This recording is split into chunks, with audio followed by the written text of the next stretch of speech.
At Prevent Blindness, we promote healthy vision and access to eye care for all. We educate people about protecting their sight. We advocate for strong vision policies at the local, state, national, and global levels. We empower the blind and low vision community and their allies, and we celebrate their achievements. Here's your host, Christopher Hord. Greetings and welcome to the February episode of the Prevent Blindness Focus on Eye Health podcast. We've got discussions this month about some topics that do not always get the attention they deserve. We will talk with Daria Veneman, who has firsthand experience of retinopathy of prematurity, often referred to as ROP. ROP is a condition that can affect premature infants or infants who were born with certain health conditions. People with ROP will experience vision impairment from infancy onward. We will also speak to Ava Potts. Ava is founder and president of Mary Carmel's Light. The organization seeks to raise awareness of and provide support to those who experience Charles Bonnet syndrome, sometimes called CBS. CBS can cause blind or low vision people to experience visual hallucinations as they lose their sight. Despite the fact that the condition is not rare, many people have never heard of it. Additionally, we will talk about events and observations that Prevent Blindness will be involved with during the month of February. I'm your host, Christopher Hord. There's a lot to discuss, and it starts right now. News. On Valentine's Day, Prevent Blindness invites you to love your eyes. Many causes of blindness are preventable, and prevention begins with early detection. Taking care of your eyes is a key element of your overall health. If you are near the nation's capital, the Prevention of Blindness Society of Washington, D.C. will be hosting free screenings on Capitol Hill. The event will take place in the foyer of the Rayburn Building of the House of Representatives on Friday, February 12th. The event will run from 9 a.m. until 3 p.m. Eastern Time. The event is free and all are welcome, but registration is recommended. Prevent Blindness is working with the Society to make it easy to register. Just go to preventblindness.org and look for the event in our events calendar. You'll find a link there that you can use to RSVP for the event. The event will help raise awareness of the importance of early detection for children. Prevent Blindness is one of many organizations working to support the Early Detection of Visual Impairment for Children's Act, often called the EDV Act. This important bipartisan legislation would help fund vision screening for infants across the United States. You can find out more information about the EDV Act and how to support our work at our website, or click in the show notes below.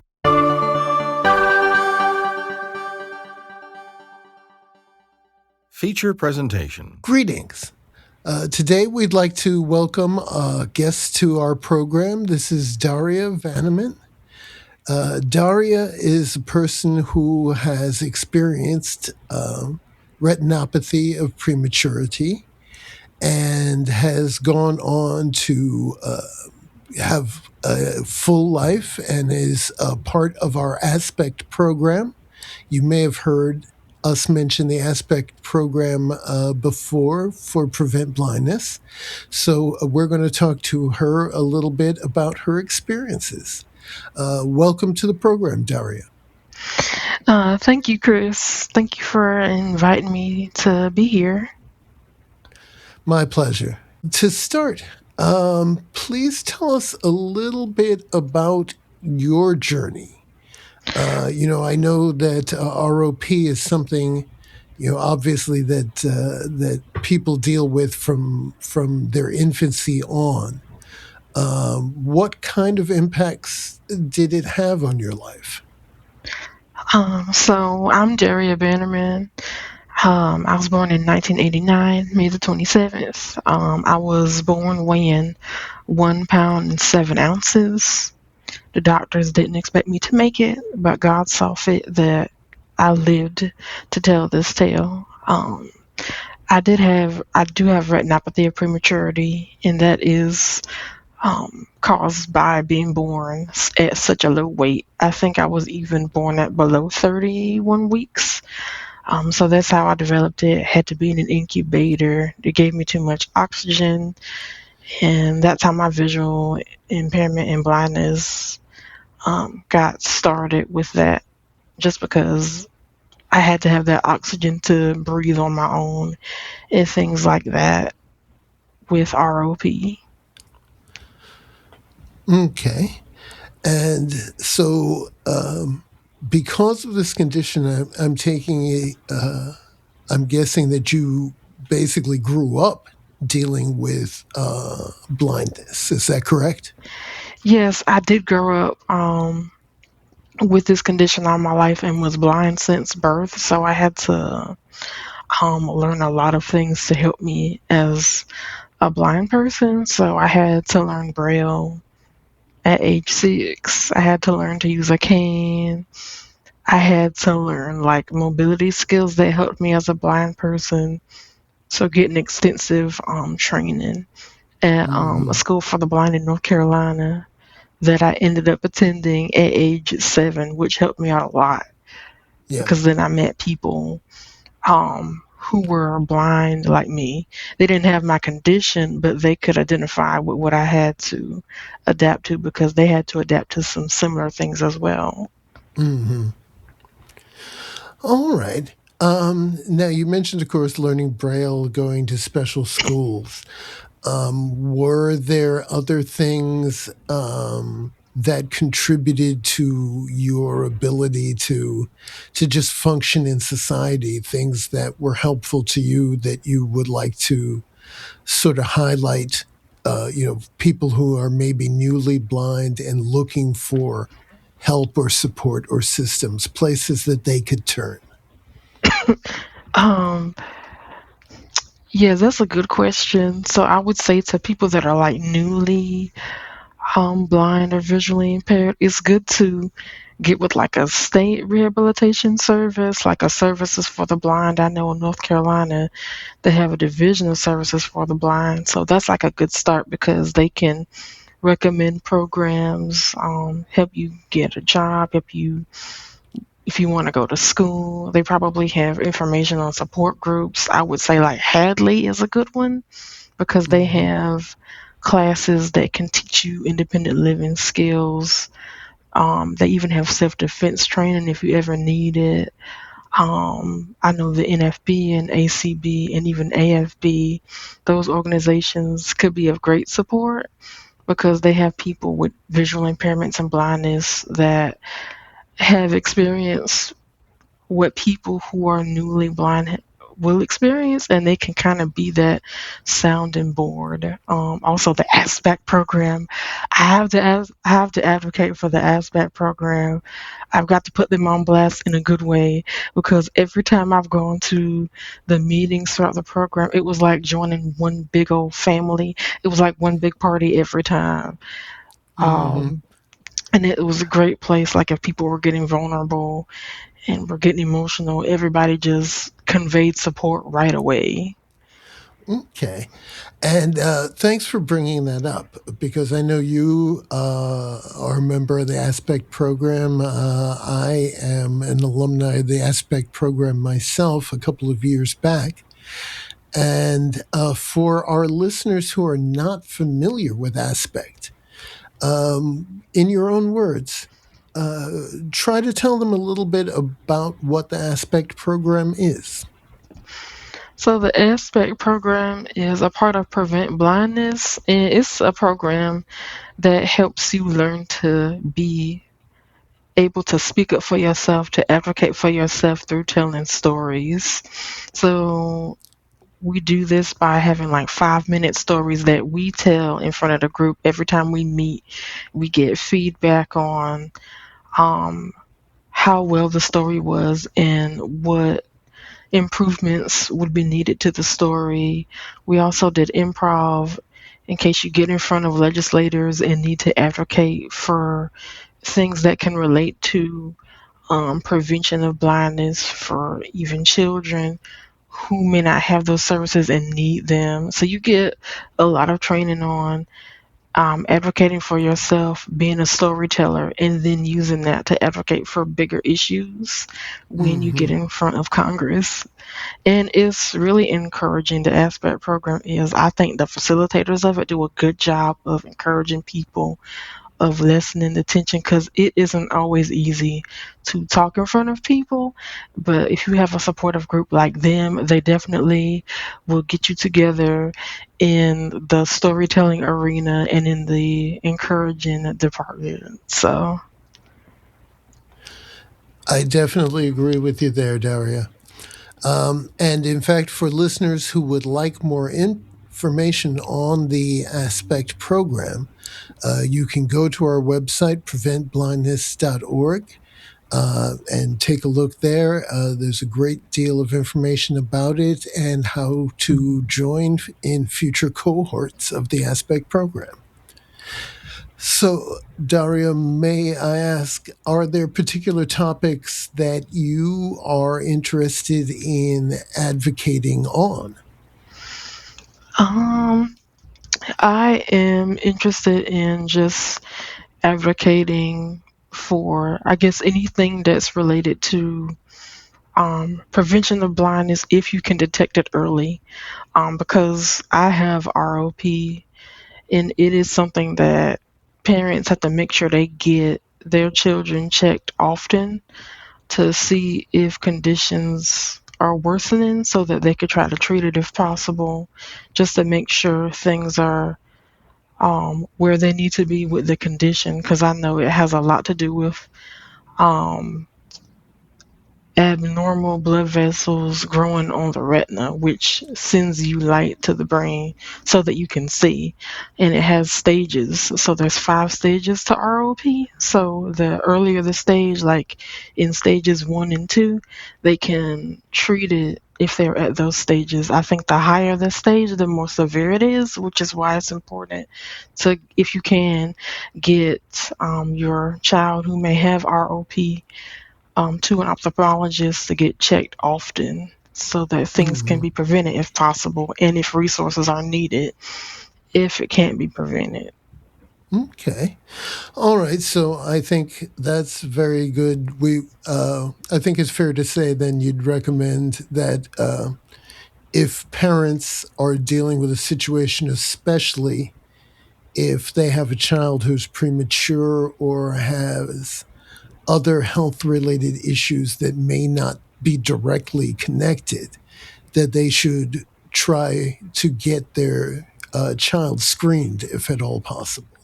Yes. Okay. Um, and I would also like to ask, based on your experiences as a person who has lived their life with blindness and a person who has a full and active life, um, can you say a few words to people who may be sort of wondering, what can I do? What am I capable of in these situations? Aspect kind of teaches us that we can do anything, but it's kind of good to almost have some examples from various people to see what they have done in their lives and that our listeners can hope to do with theirs. So I'm of the mindset that with the right supports, you can do whatever you're needing and wanting to do in life. So I was blessed to have a family that supported me and advocated for my needs when I needed to go to a school for the blind to get resources, because the public school systems didn't have those. I was fortunate to have friends that had blindness and visual impairments. And so I was able to have people that could be like a listening ears for me, and have those people be able to relate to me.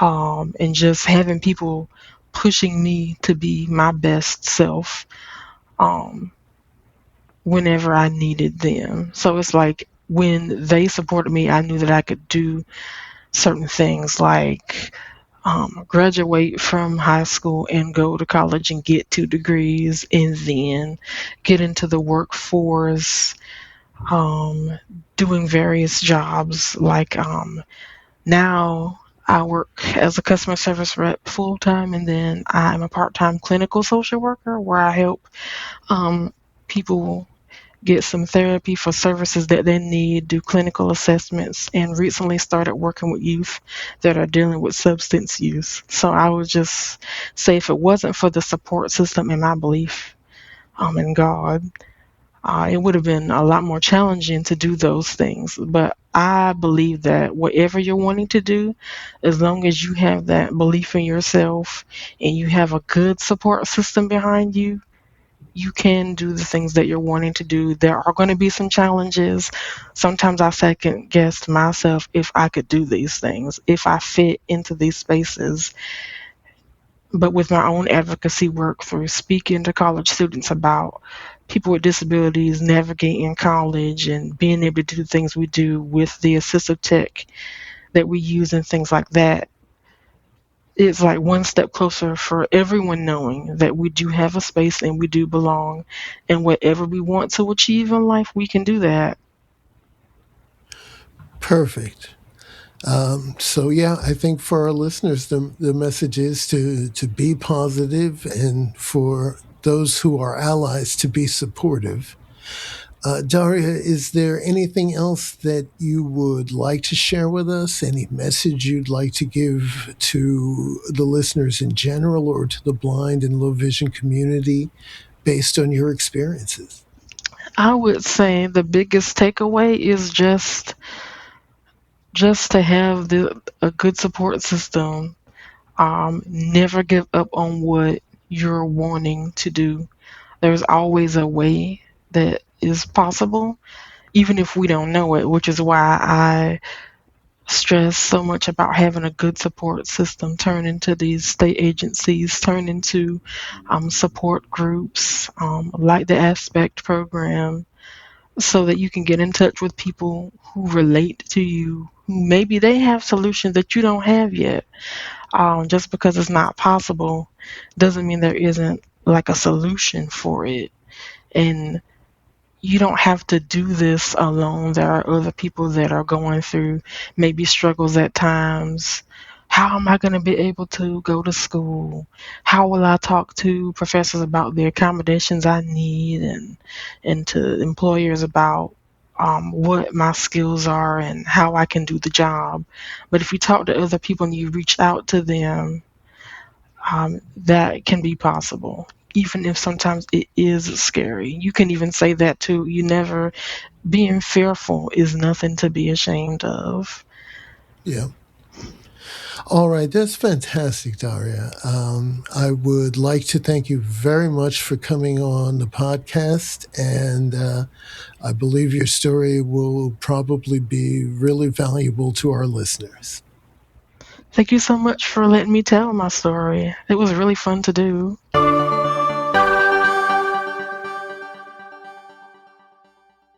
Special guest. Greetings. Our special guest on Focus on Eye Health podcast this episode is Eva Potts, who is are you the president and founder of Mary Carmel's Light? Is that correct? Yes, Christopher, I am. I am the president and co-founder, actually, of Mary Carmel's Light. My brother is also co-founder. Okay. Now, for our listeners who are not familiar, why don't you tell us a little bit about the organization? I would love to, Christopher. So, Mary Carmel's Light was founded to empower and support people living with Charles Bonnet syndrome. For those that don't know what Charles Bonnet syndrome is, it is a physiological condition that affects people who have low vision or who have lost their sight after having vision. They begin to have silent visual hallucinations. The only explanation is vision loss. There are no other symptoms. These Hallucinations are not auditory or tactile, they are simply visual. They can be very simple patterns, such as geometric patterns or different colors, flashes of light. Sometimes, for some people, they can be very severe, they can be almost nightmarish. And it begins a very challenging journey because it's associated with vision loss. And we know how challenging the vision loss journey can be. So when Charles Bonnet comes along for the ride, it is more challenging for the individual who's experiencing it. Okay, very good. And now tell us a little bit about your background, how you came to end up founding this organization. Well, Christopher, it's actually a sad yet fulfilling story because our mother, Mary Carmel, had Charles Bonnet syndrome for several years. She lost her vision to glaucoma through angular closure, which was a very painful process, but that's not what caused the Charles Bonnet. It was the vision loss. And we had no idea what our mother was dealing with. We had no idea why she was having hallucinations. She unfortunately was given an erroneous diagnosis of dementia, which she did not have, which was later expunged, thank goodness, to a wonderful neurologist in Charlotte, North Carolina, which also improved her mental condition. When she was given that diagnosis, it was very sad because she felt that her memory was being challenged, and it wasn't. So we were left without resources, did not understand how to help our mother, and it was a very helpless feeling, not just for us but for her, because she didn't understand what she was going through. And quite frankly, she thought, am I losing my mental capabilities? Am I going a little mad? Am I going a little crazy? And the answer is no. If you're experiencing Charles Bonnet, you are not mentally ill, you are not crazy, you are not losing your mind. The best way to explain it is that the eyes are the cameras of the brain. And when the eyes are no longer giving the brain visual input, the brain keeps seeking it out, and it puts visual images in front of people whose visual acuity has diminished. The thing is, and what's so specific about it, if you have a vision loss, you know how you normally see something. It can be fuzzy, it can be blurry, it can be just, no peripheral vision. These hallucinations with Charles Bonnet syndrome are 20/20, full view, right in front of the person who's experiencing it. So it's very frightening, it's disturbing.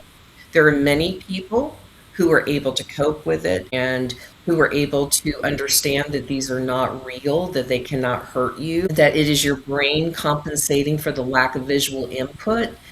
But there are many people who feel that it, either they're regaining their vision or that they have the hallucinations so often that they feel that there's another problem going on with them, and it's harder for them to accept. So we're here to spread information, awareness, and education about Charles Bonnet syndrome for the medical community, the wider public, for people all over, so that they can understand what this is, because it does hold hands with the vision loss journey. And I thank you for that. I usually try not to inject myself too personally into these things, but I am a person who deals with Charles Bonnet syndrome myself. Wow. And when I first underwent vision loss, I had no idea what this was. I had never heard of it. My doctor had never mentioned it. And I did seriously think that I might be losing my mind. Christopher. Until I mentioned it to him and he explained what CBS was. Do you find that there is not much awareness of this syndrome, even in the blind and low vision community? It is highly unrecognized, it's horribly misdiagnosed, and often the treatments that are afterwards are inappropriate. So I want to congratulate the doctor that was able to explain to you what you were going through, because they cared enough to listen to you and give you feedback. In our support groups, we have heard the most horrific stories about doctors laughing at people, sending them for psychological evals, and it's very sad. And yes, the lack of awareness is overwhelming, Christopher. It is it's so severe, and I think that we're going to see that change. I hope it's my passion and purpose to make that happen. Vision loss is a tough enough journey all by itself. And when you combine Charles Bonnet syndrome with it, it tends to impact the quality of life horribly for some people.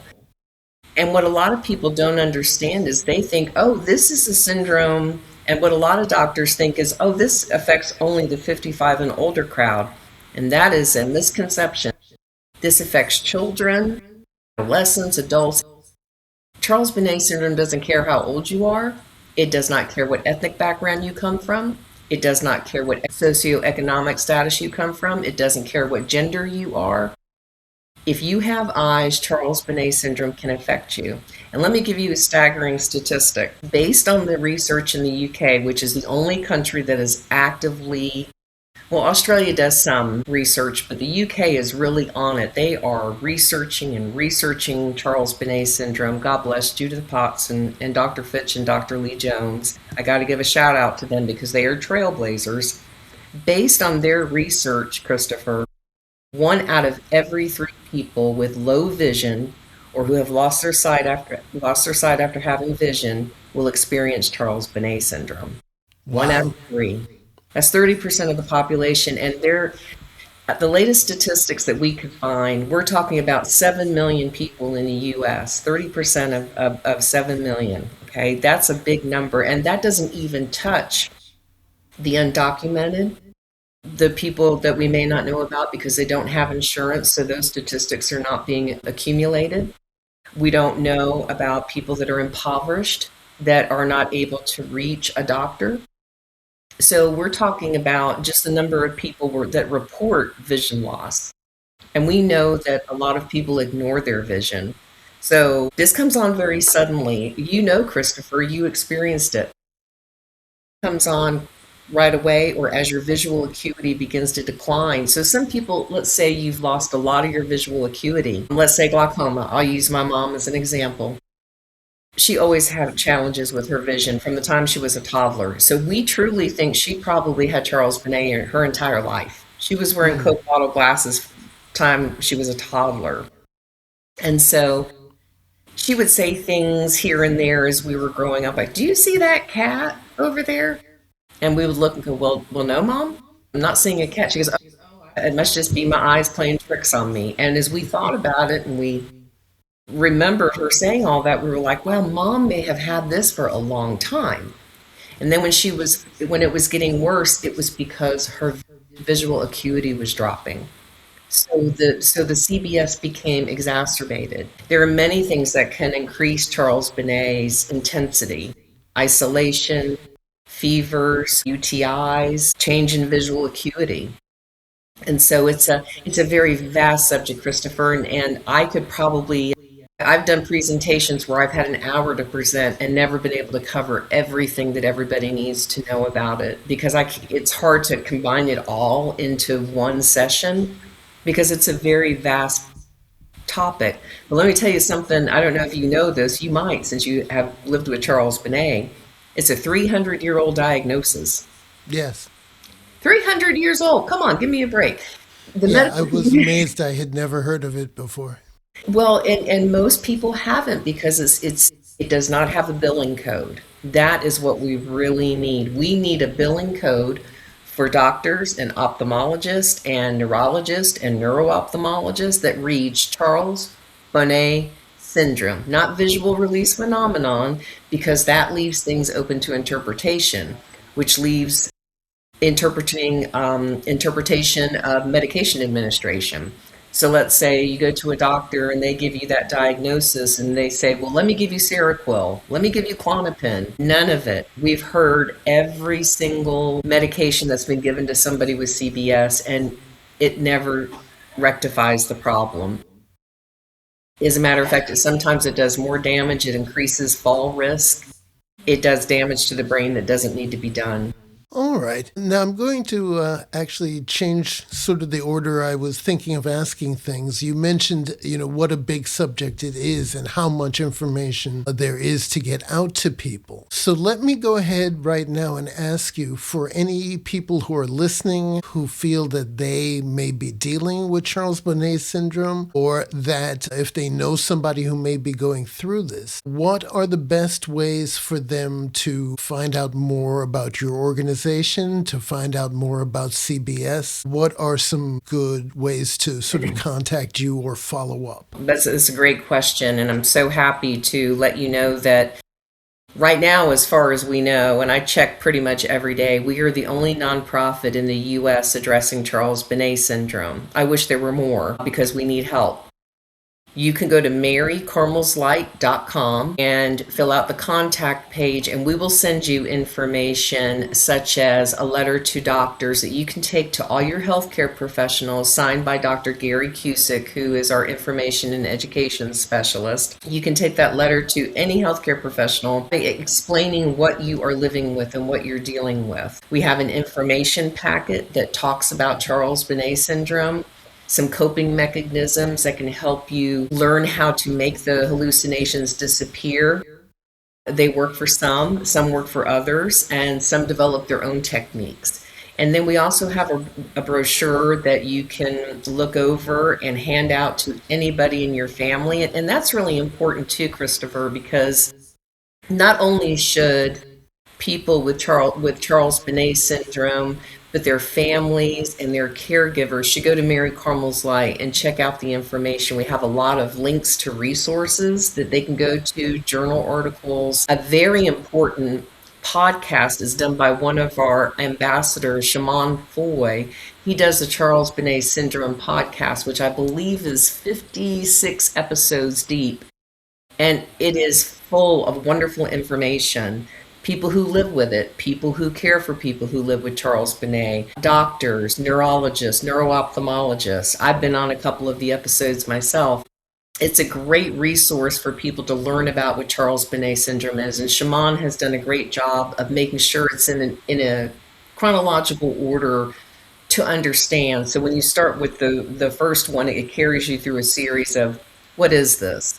And how can I help the person I love, or how do I help myself? We offer a support group every Saturday from 12 o'clock p.m. Eastern Standard Time till 2 o'clock. The first hour is dedicated to people who live with Charles Bonnet, and the second hour is dedicated to caregivers and family members so that they can learn coping mechanisms and be a better caregiver for the person that they love, or the person that they care about. They don't actually, some people are in the care field that learn about it because they work in long-term care facilities.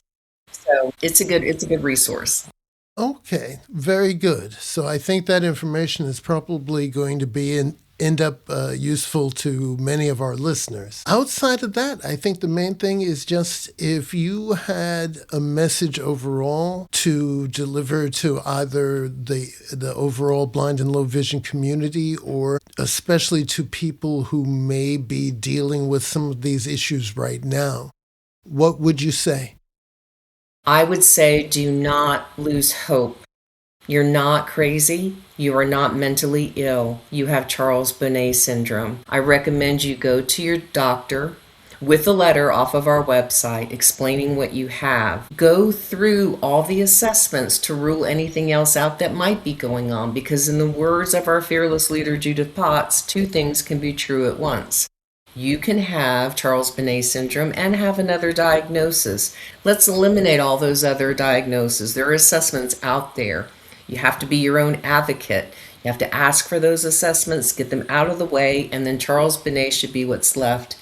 You may have to deal with both at the same time, but that's okay. Power is knowledge. Knowing what you're dealing with is so important. Don't give up, because there are people out there that care. We are working on research. We are working on getting a billing code. You now have a support system in the U.S. Don't feel alone anymore. We're here. And we have a helpline too, Christopher, and our helpline is area code 704-389-0160. And whomever answers the phone is somebody who's either cared for somebody with CBS or somebody who lives with it. So you will get somebody on the phone that understands what you're going through. And it's an okay. I've picked up the phone sometimes, Christopher, and I've just listened to somebody cry for 5 minutes before they could utter one word. And that's okay. It's a safe space. And we answer our phone and we do call you back. If for some reason we don't pick up the phone, it's usually because we're on the line with somebody else. We will call you back. All right. That, I think, is going to be a very useful resource as well. I want to thank you for the work that you do and for the resources that you bring to the community. This is Eva Potts, the founder of Mary Carmel's Light. Thank you. Thank you for joining us on the program. Thank you, Christopher, and thank you for all that you do and bringing the word about visual impairment to the world, because it needs to be paid attention to. Inclusion should not be an illusion. It needs to happen for everyone. Accessibility and inclusion. Thank you, Christopher.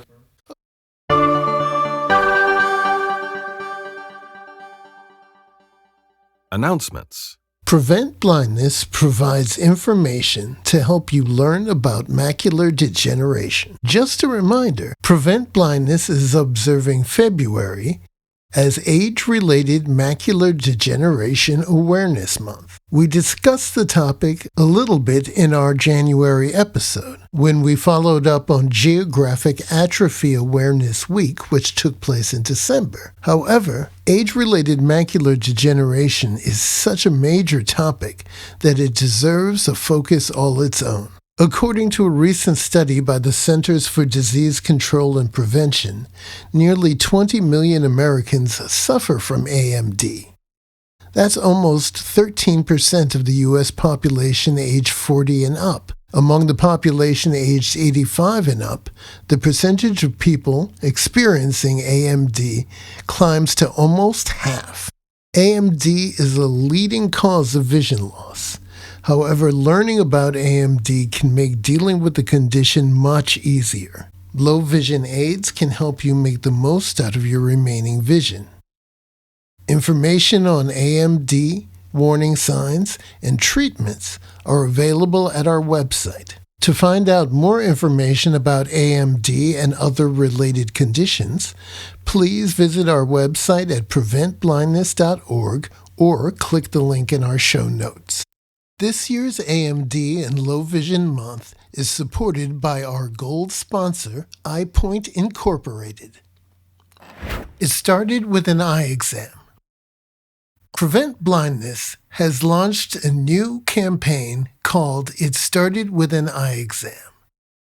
The campaign is designed to raise awareness of the importance of eye exams. As part of the campaign, Prevent Blindness will be sharing a series of stories and videos on its various social media channels. We will share stories from people who have been positively impacted through eye care. The public is invited to share their stories at the hashtag #ItStartedWithAnEyeExam or submit their stories on the Prevent Blindness website. Find more details in the episode show notes. Listen to the podcast from our website at preventblindness.org or subscribe to it on all major podcast services, including Amazon, Apple, Spotify, and YouTube. This has been your announcer, Corey M. Snow. Thanks as always for joining us for the Prevent Blindness Focus on Eye Health podcast. Please join us next month when we'll talk about eye health and safety in the workplace. Of course, we'll have additional interviews, news, and announcements. Please tell your friends and colleagues about the podcast. We're a young podcast and we're looking to grow. Got suggestions or tips? Contact us at podcast@preventblindness.org. We are not able to respond to every email we get, but we read every one. I'm your host, Christopher Horde. Until next episode, enjoy and share.